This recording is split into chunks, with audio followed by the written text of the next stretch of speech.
Hola, bienvenidos todos una semana más a nuestro programa El Abismo de Helm.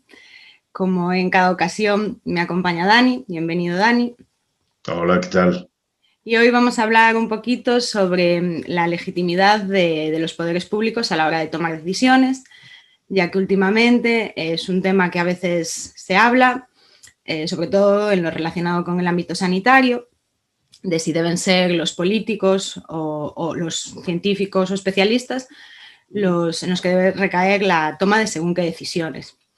Y estas dudas pueden quizás poner en entredicho la legitimidad de la democracia y de los políticos electos para tomar esas decisiones. Entonces, bueno, para empezar me gustaría que Dani nos contara un poquito qué nos puede decir sobre esta misma autoridad o legitimidad democrática. Bueno, en primer lugar, esa es una cuestión ya muy antigua, lo que se refiere al pensamiento político. Una de las críticas así más conocidas y más importantes sobre la legitimidad de las decisiones democráticas la elevó, por ejemplo, Platón en la República, al decir que el arte de gobernar, al igual que el resto de oficios, pues comparte unas determinadas características que, pues, por ejemplo, que es necesario conocer sus características y aprender sus secretos y acumular experiencia para poder llevar a cabo, tomar decisiones buenas. Todo se hace una comparación con otras cosas, como por ejemplo decía, para pilotar una nave, un barco, pues no vale cualquiera. El piloto tiene que tener determinados conocimientos y si dejas que la gente de repente pilote la nave, pues la nave probablemente vaya a naufragar. Y entonces para eso necesitamos a aquellos que gobiernen, aquellos que tienen mayor conocimiento, es decir, que tienen un mayor conocimiento político en este caso y que sean capaces de proponer las mejores soluciones, igual que hacemos, por ejemplo, con la medicina. Entonces, una versión moderna de este tipo de pensamientos sería, por ejemplo, el pensamiento tecnocrático. Los tecnócratas o los que defiendan el pensamiento tecnocrático tienden a desconfiar bastante sobre la capacidad tanto de los representantes escogidos democráticamente como de la población en su conjunto para tomar decisiones sobre distintos ámbitos y creen que esas decisiones, en último término, pues deberían ser tomadas por los expertos. Y entonces esto plantea cuestiones importantes sobre la legitimidad democrática. Porque sí es cierto que si ni la gente o los políticos pues tienen un conocimiento adecuado, la democracia pues, podría dar lugar a la adopción de decisiones que sean perjudiciales para los ciudadanos. Entonces, esto es una cuestión que es importante responder. Y en cuestión de la legitimidad democrática, pues normalmente para responder a este tipo de cuestiones hay dos grandes perspectivas. Por un lado está la perspectiva procedimental y por otro lado la perspectiva instrumental. La perspectiva procedimental vendría diciendo que la legitimidad de las decisiones democráticas se deriva del procedimiento adoptado para la toma de decisiones.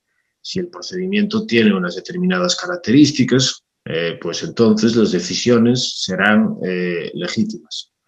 Para los defensores de la perspectiva instrumental, las decisiones adquieren su justificación debido a la característica sustantiva de la decisión adoptada. Es decir, si la decisión es correcta o no es correcta, si es una buena decisión o no es una buena decisión.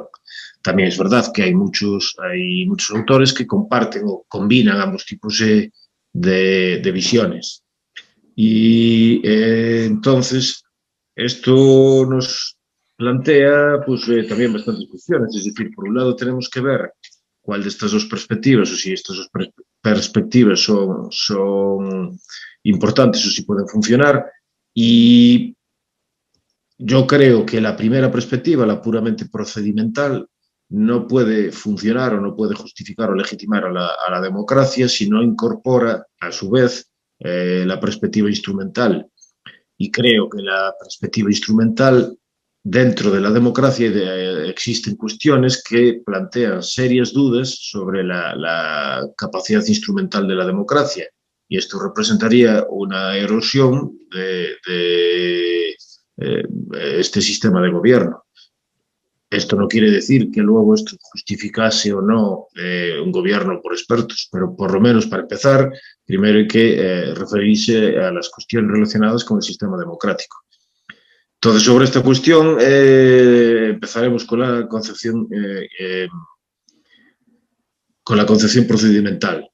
¿Cómo lo defiende la democracia algunos de estos autores? Algunos autores dicen, dado que existen muchos desacuerdos entre los ciudadanos sobre multitud de asuntos y sobre diversas cosas, pues entonces necesitamos ponernos de acuerdo. Y la única forma que tenemos de ponernos de acuerdo es tener un procedimiento en el que al final lleguemos a adoptar una única decisión que nos va a afectar a todos. Y como vamos a estar en desacuerdo con un montón de cosas, lo más razonable es que ese procedimiento sea equitativo o que sea imparcial. Es decir, que todos tengan la misma posibilidad de influir en esa toma de decisiones. Desde el punto de vista, por ejemplo, de autores como Jeremy Waldron en Derechos y Desacuerdos, creo que se llama el libro, sí, y es el punto de vista de otros teóricos políticos como Lefkovic o varios otros.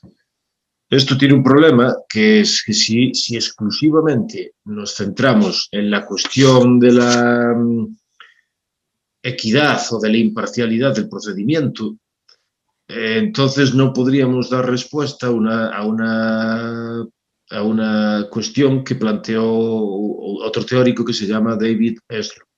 Y David Eslund dijo, imaginemos que en vez de las decisiones democráticas, para tomar una decisión cualquiera, cogemos una moneda y la lanzamos al aire.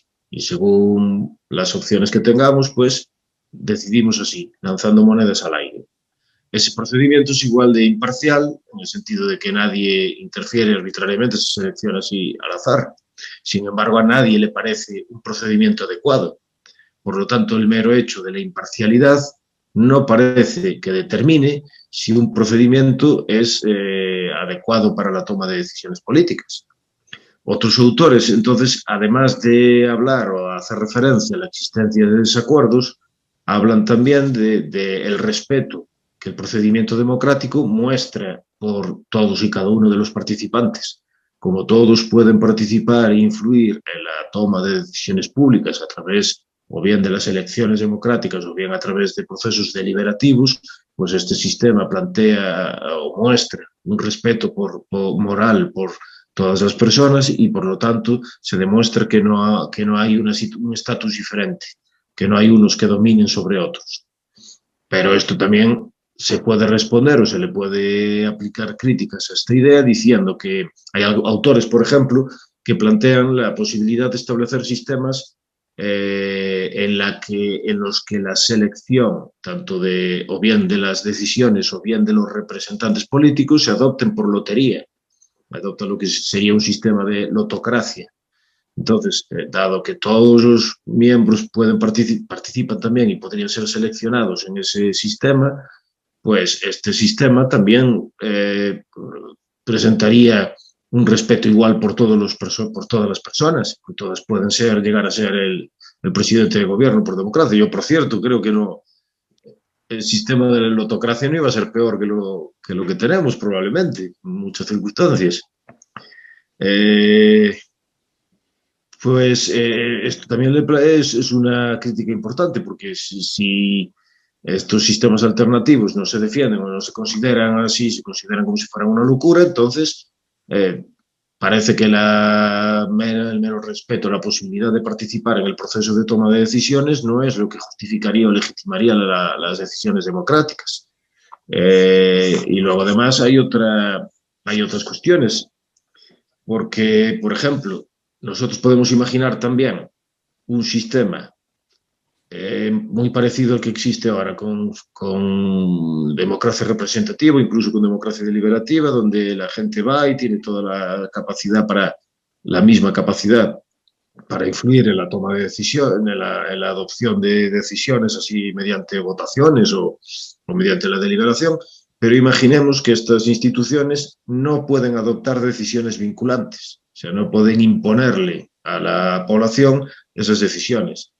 Este sistema respetaría también la igualdad moral de las personas, o trataría a todas las mismas personas, pero no podría tomar decisiones. Entonces, si consideramos que es necesario un sistema que sí tenga capacidad vinculante para tomar decisiones, debemos considerar que hay determinados problemas que reclaman una respuesta concreta.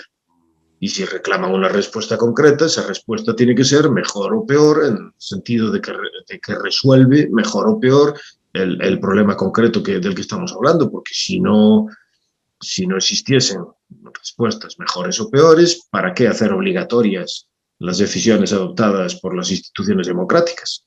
Entonces, esto parece dar a entender que la perspectiva instrumental es necesaria, por lo menos combinarla con la perspectiva procedimental, y si un sistema de gobierno no tiene capacidad para demostrar que tiene una cierta superioridad instrumental, pues queda seriamente debilitado.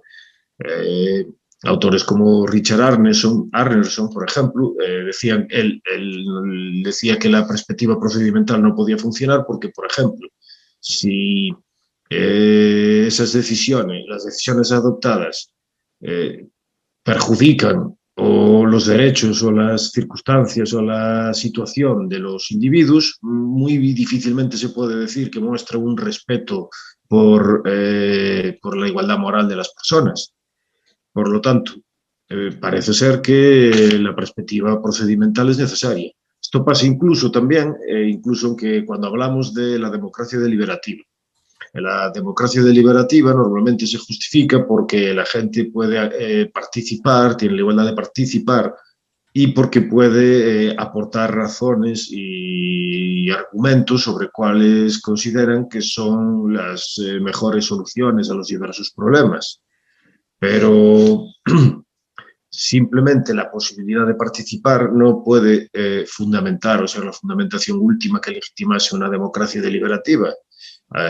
José Luis Martí, un teórico político español, dice que la democracia deliberativa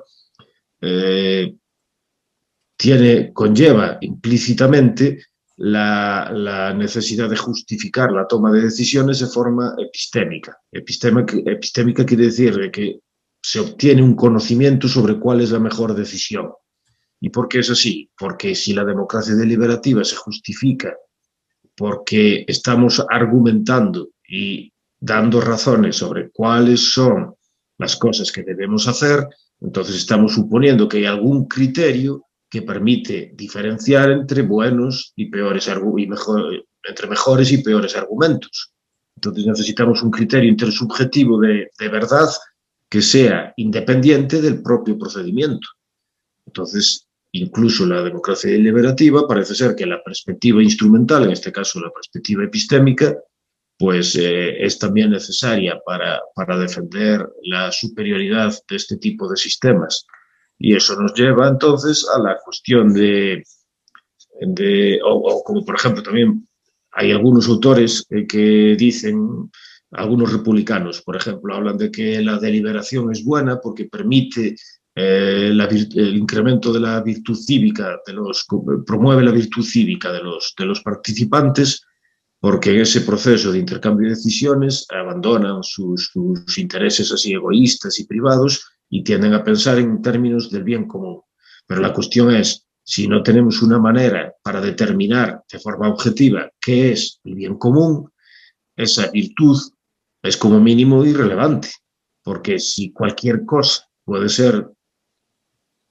se puede justificar también como cualquier otra, como el bien común, la decisión a la que lleguen individuos virtuosos tiene la misma justificación para decir que llega al bien común que aquella decisión que adopten individuos egoístas, miserables y corruptos, porque no sabemos cuál es objetivamente el bien común. Entonces necesitamos una perspectiva también instrumental para decir, pues, la democracia aporta motivos y razones para llegar efectivamente a decisiones correctas. Y eso nos llevaría entonces a la cuestión de si la democracia cumple esto o no.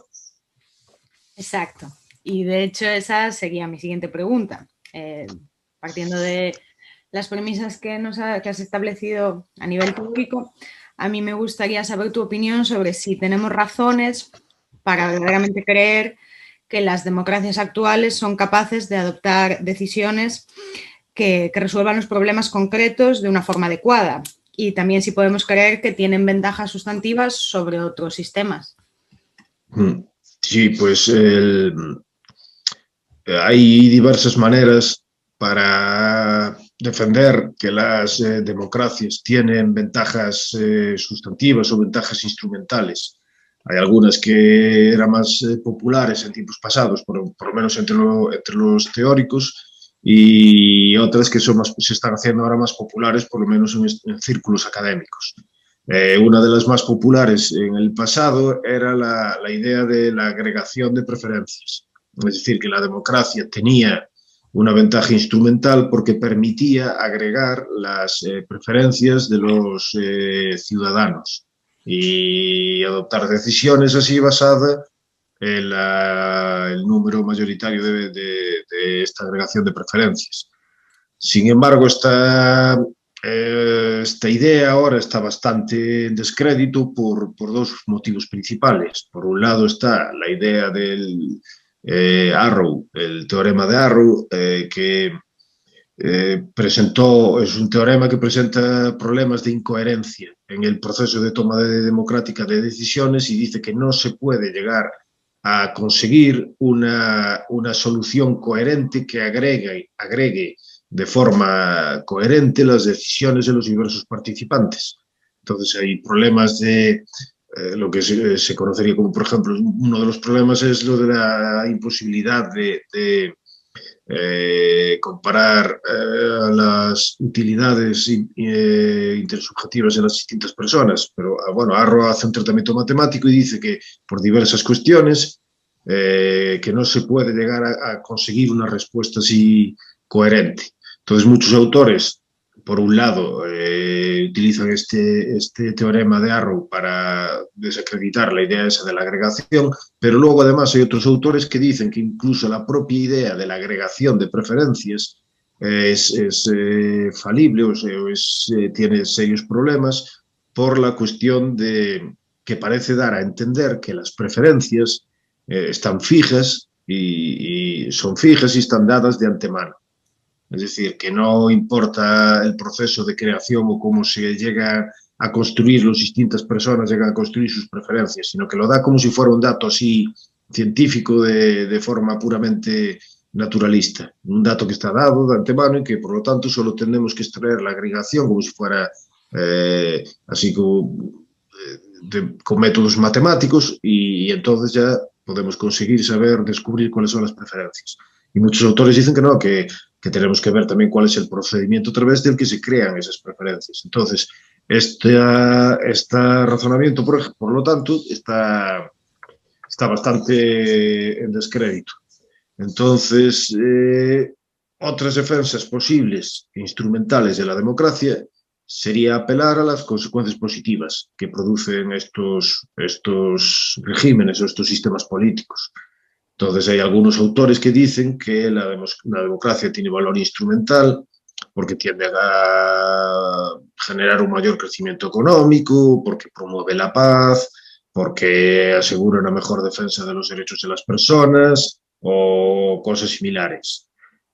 Autores que hacen esto son, por ejemplo, Robert Dahl, en los libros que tiene sobre la democracia, o también, por ejemplo, Tomás Cristiano, que tiene algún artículo defendiendo las virtudes instrumentales de la democracia.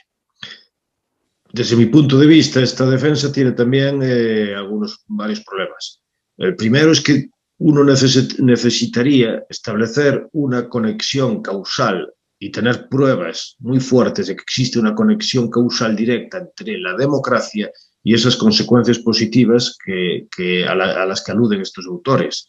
Porque si tú no tienes esa conexión causal, podría ocurrir que esas consecuencias positivas se deban a otros factores diferentes. Incluso podría ser que esas consecuencias positivas se den no gracias a la democracia, sino a pesar de la democracia. Entonces, a menos que tú sepas que existe una relación causal entre una cosa y la otra, simplemente decir que en democracias hay determinadas características no bastaría para tener una prueba más allá de toda duda razonable. Entonces, sobre todas estas cuestiones hay grupos estudiosos que dudan de que las democracias sean efectivas en cada uno de estos ámbitos. Por ejemplo, la cuestión de la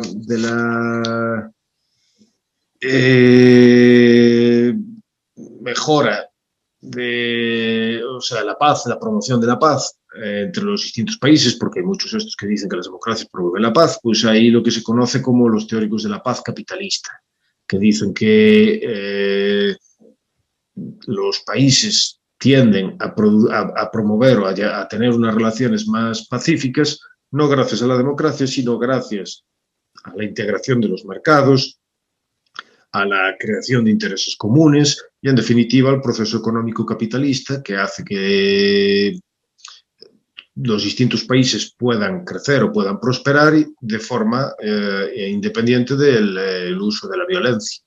Y que esto no está causado por las democracias, sino que las democracias conviven con la paz. Dice algún autor, Eric Arce, dice que las democracias conviven con la paz, pero que no son las causantes, ni siquiera al evitar conflictos con otras democracias.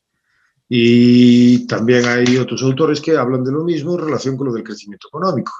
El crecimiento económico no es necesariamente producido por las democracias, sino que se produce independientemente de las democracias, es decir, que son otros motivos. Normalmente eso, la defensa de derechos de propiedad, que también se puede dar en otros sistemas. O sobre todo la idea eso de la interconexión económica entre los distintos países.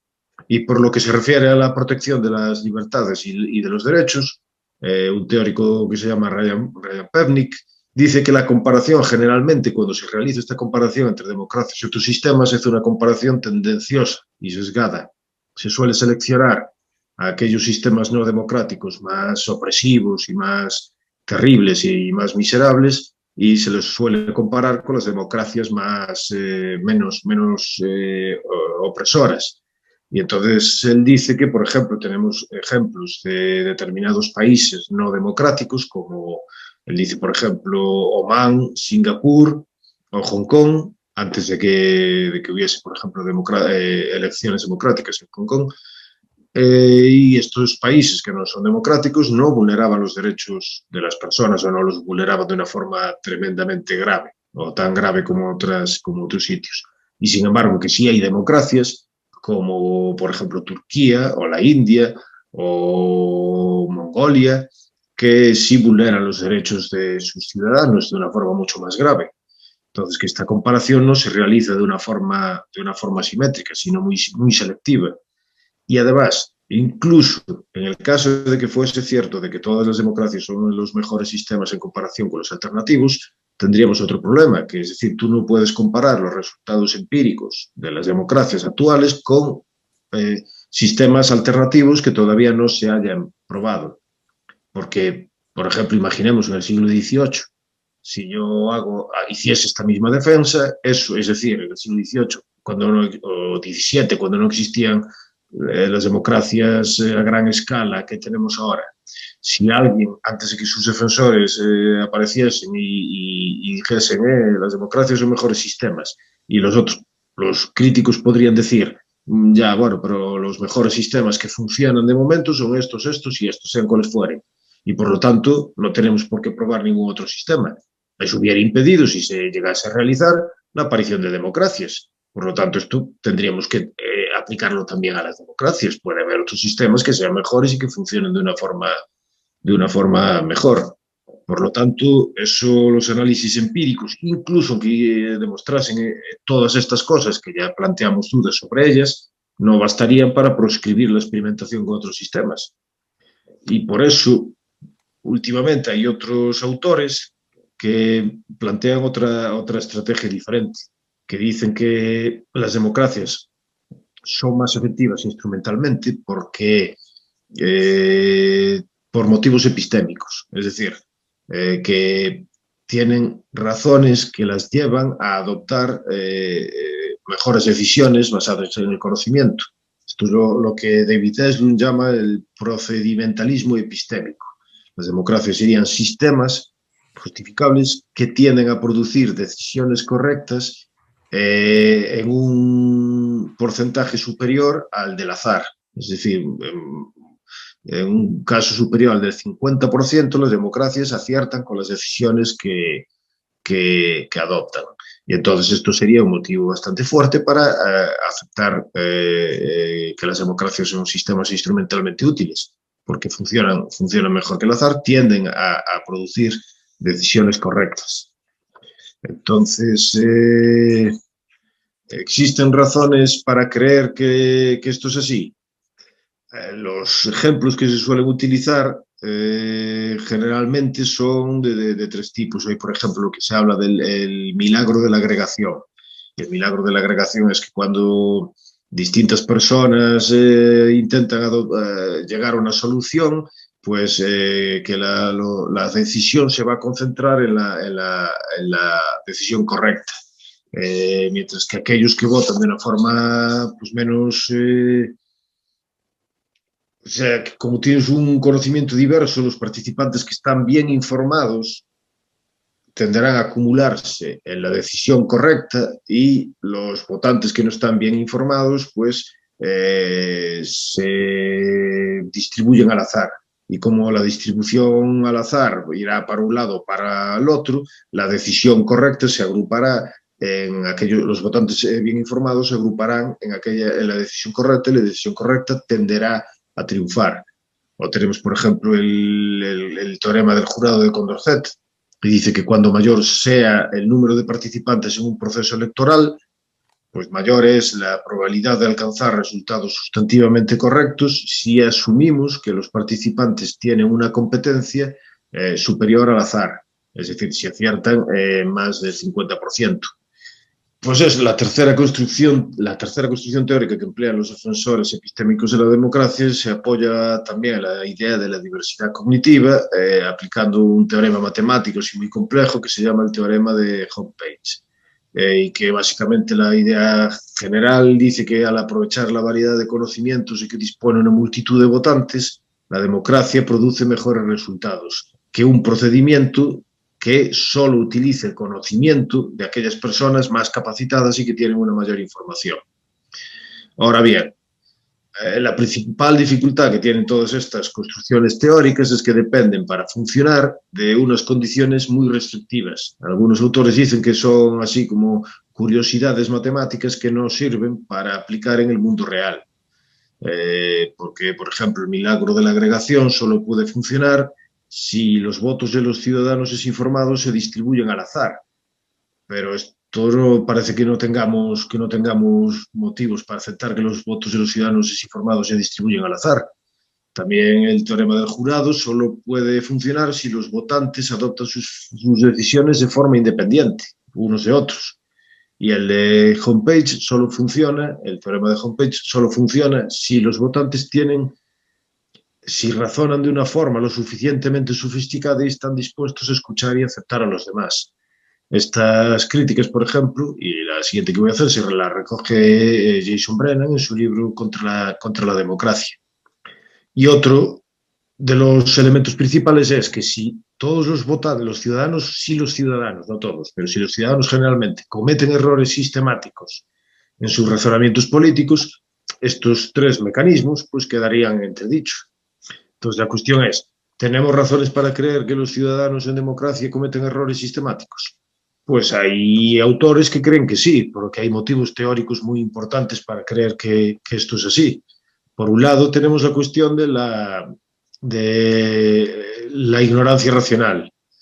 Es decir, como en las democracias existe un gran número de participantes, generalmente, Hay muchos votantes. Y la influencia individual que va a tener el voto de cada uno es muy limitada. Entonces, la tendencia que existe es a que uno no se informe, no porque la gente sea estúpida, ni porque no tenga cerebro, ni por nada de esto, es porque es muy de sentido común no informarse demasiado, porque si tú te informas demasiado sobre todos y cada uno de los temas, y tú estudias completamente todos y cada uno de los temas, tu voto va a valer lo mismo que el del que no lo haga. Entonces, el coste es muy superior que el beneficio obtenido. Por lo tanto, la tendencia, eso no quiere decir que luego haya gente a la que además le guste o que crea que es su deber hacerlo y que por lo tanto lo haga, pero la tendencia será a que más gente tienda a votar de una forma desinformada.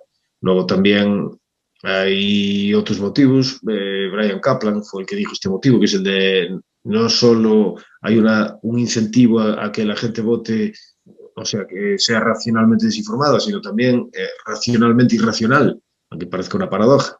Quiere decir, porque al no tener costes la votación, tú puedes votar de forma irracional. En la vida real, por ejemplo, si tú actúas de una forma irracional, quiere decir, si yo me lanzo por un puente pensando que puedo volar, bueno, pues si actúas de esa forma, vas a tener bastante coste, sobre todo la forma de que te aplastas contra el suelo.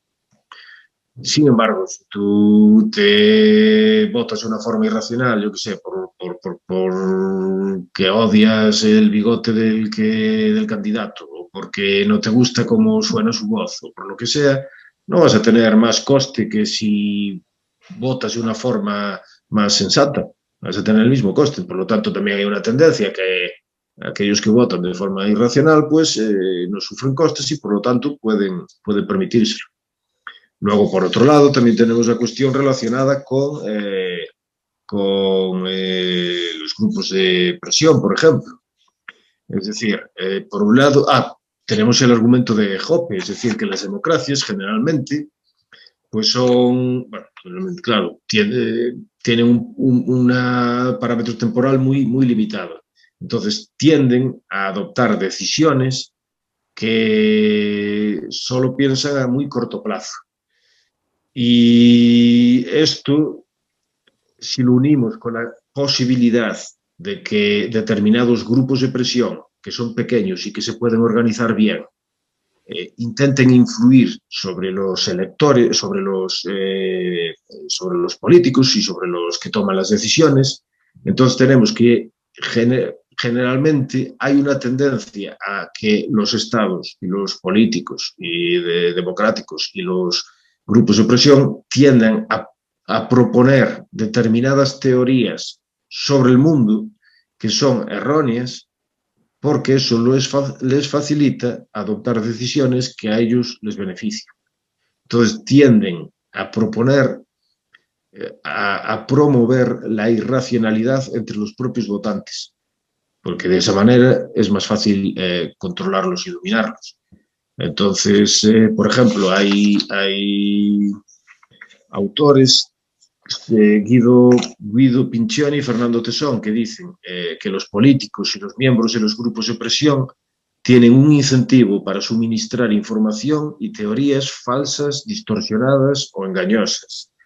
Y si los ciudadanos de las democracias modernas malinterpretan la forma en que funciona la sociedad, van a diagnosticar sistemáticamente de forma errónea los problemas sociales y a ofrecer argumentos espurios en sus intercambios deliberativos. Y como consecuencia, entonces,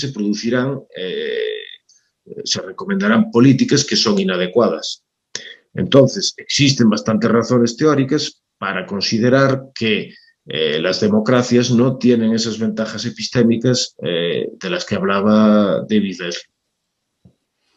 Muy bien, pero bueno, hemos visto los argumentos teóricos principales sobre el tema que estamos tratando, pero como en otras ocasiones hay mucha gente que igual solo desde los argumentos teóricos no acaba de ver una comprensión total del tema del que estamos hablando, o le gusta también traer ejemplos de carácter más empírico. Entonces me gustaría saber si nos puedes hablar de algunos elementos empíricos que nos lleven a creer que las democracias tienen o no tienen verdadera capacidad para tomar decisiones correctas o sustancialmente correctas. Sí, bueno, en términos empíricos hay muchísimos estudios, sobre todo relativo con la política democrática norteamericana, pero también a la europea. Pero hay muchísimos estudios que ponen en cuestión este tipo de cosas. Fundamentalmente dicen que en los análisis empíricos, por ejemplo, dicen que los errores de los votantes desinformados no se distribuyen al azar, que los electores no adoptan sus decisiones de forma independiente, sino que les influyen las perspectivas que tienen otros, que el conocimiento político que tienen y de la sofisticación cognitiva en relación con las decisiones políticas pues no son muy altos, o que ignoran un montón de cuestiones importantes de tipo factual sobre el funcionamiento concreto de sus sistemas políticos, o que evalúan la información que reciben de una forma sesgada, o que son incapaces de adjudicar retrospectivamente la responsabilidad por decisiones pasadas. Por ejemplo, piensan que adjudican la responsabilidad de decisiones a representantes políticos que a lo mejor no fueron los que adoptaron esas decisiones. Y hay autores, además, como por ejemplo, que aluden debido al enorme tamaño que tienen los estados actuales y a la enormidad de las decisiones y de las cosas sobre las que operan y de las actividades en las que se embarcan, pues el conocimiento que hay que tener sobre todas esas cosas es tan inmenso que es prácticamente imposible tener un conocimiento profundo sobre todo, solo puedes tener una fracción muy minúscula del conocimiento. Y hay un autor, Atrulupio, por ejemplo, dice que solo hay dos tipos de votantes o de personas en relación con los sistemas políticos. El primer grupo es el de aquellos que saben que lo ignoran casi todo sobre su sistema político. Y el segundo grupo es el de los que se engañan a sí mismos. O sea, que no hay más. Entonces, claro, esto influye porque el tamaño, la cuestión esa, como los tamaños de los estados son tan desmesurados y hay tantas leyes, miles y miles y miles y miles de papeles, de folios en leyes anuales, tanto a nivel local como a nivel estatal o a nivel supraestatal, como por ejemplo a nivel europeo, en la Unión Europea o en otras entidades similares. Es una locura todo eso y prácticamente es imposible tener un conocimiento sobre eso. Eso facilita también que los grupos de presión que tienen intereses selectivos puedan conocer más en profundidad un determinado aspecto concreto de la realidad jurídica y puedan manipularlo, influir de una forma más eficiente porque tienen incentivos en que una determinada decisión concreta les beneficie a ellos. Y por eso la decisión democrática se ve sometida a estas dificultades. Pero por otro lado, esto lo dicen estos estudios empíricos, pero por otro lado también resulta que hay otros autores que sin embargo ponen otro punto de vista y dicen que esa visión es demasiado negativa y que hay una cantidad no despreciable de votantes que sí están bien informados, además hablan sobre el acceso ahora a los medios de comunicación y la mejora de los niveles de educación, o que los electores son capaces de ajustar sus creencias en función de los distintos resultados, o hacen se hicieron algunos experimentos en donde votantes que no tenían un conocimiento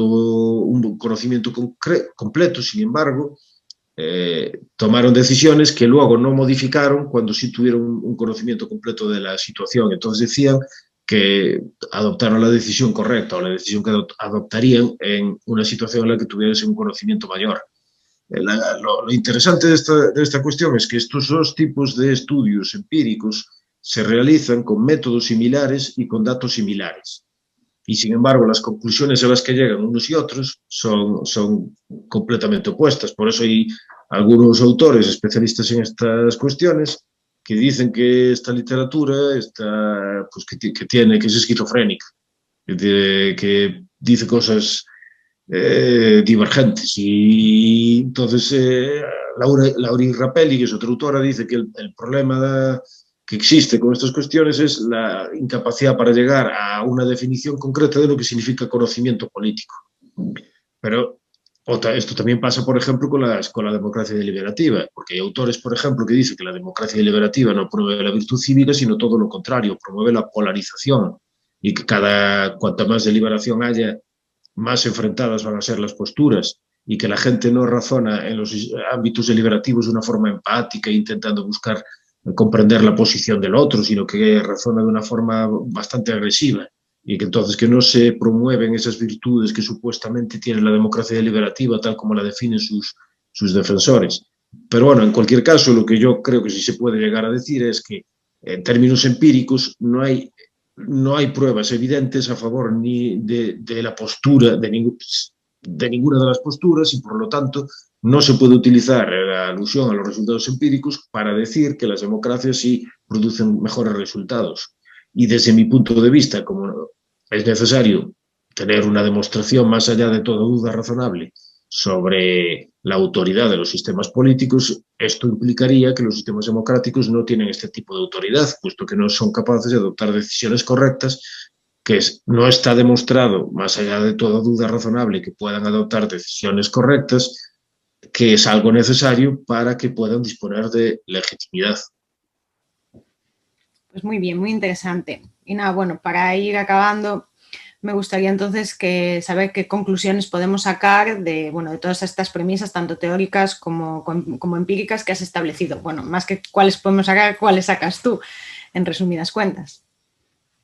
Bueno, unas conclusiones, claro, porque uno podría decir entonces, vale, y si esto es verdad que las democracias esas no funcionan, entonces deberíamos defender la epistocracia. La epistocracia también es un concepto, bueno, ahora lo utilizan algunos autores, como por ejemplo Jason Brennan, y sería aquellos regímenes políticos donde el poder político se distribuye en relación o en proporción al conocimiento político. Y es parecido también a las ideas tecnocráticas, en cierto sentido. Entonces podría parecer que como hay estos argumentos en contra de la democracia, lo de la epistocracia pues es algo más positivo.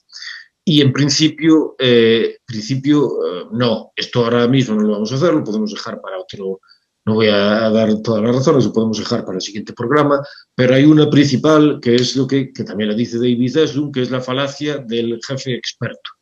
Es decir, del hecho de que alguien sepa mucho o que sea muy experto en una determinada materia, eso no le da autoridad para mandar a otras personas.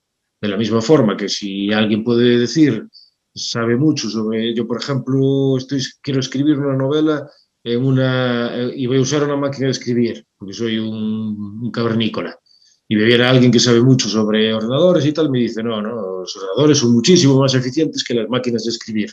Bueno, del hecho de que él tenga razón sobre eso no le da autoridad para obligarme a mí a escribir la novela con un ordenador en lugar de con una máquina de escribir.